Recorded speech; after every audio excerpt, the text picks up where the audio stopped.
أعوذ بالله من الشيطان الرجيم.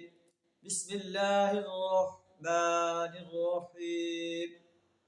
ونوحا إذ نادى من قبل فاستجبنا له فنجيناه وأهله من الكرب العظيم. صدق اللہ العظیم.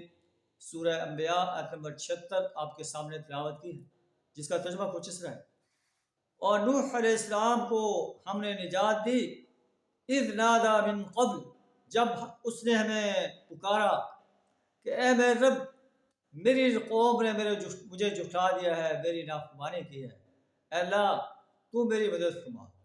اللہ فرماتے ہیں فاستجبنا لہ، ہم نے آپ کی دعا کو قبول فرمایا. فنجیناہ واہلہ من الکرب العظیم، نوح علیہ السلام کو اور ان کے اہل و عیال کو بہت بڑے کرب عظیم سے ان کو نجات دی. ونصرناہ من القوم الذین کذبوا بآیاتنا، اور اس قوم کے مقابلے میں آپ کی مدد کی جس نے ہماری آیات کو جھٹلا دیا. انہم کانوا قوم سوء، یہ بری قوم کے لوگ تھے. فاغرقناہم اجمعین، ہم نے ان تمام کو غرق کر دیا، صفحہ ہستی سے مٹا کر رکھ دیا. زمین کو ہم نے حکم دیا کہ پانی اس نے اگلنا شروع کر دیا، آسمان کو حکم دیا اس نے پانی برسانا شروع کر دیا، اور زمین پر پانی پانی ہو گیا. پوری قوم جو ہے پانی کے عذاب میں غرق کر دی گئی. آپ کا بیٹا جو آپ کی دعوت کا انکاری تھا وہ بھی پانی کے عذاب میں غرق کر دیا گیا.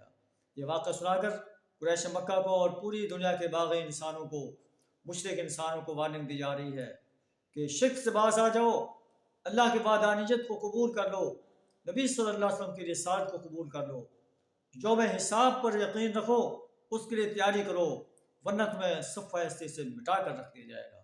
اللہ سے دعا تعالیٰ ہمیں اپنی ہی بندگی، اپنی ہی غلامی، اپنی ہی اطاعت کرنے کی توفیق عطا فرمائے. وآخر دعوانا الحمد للہ رب العالمین.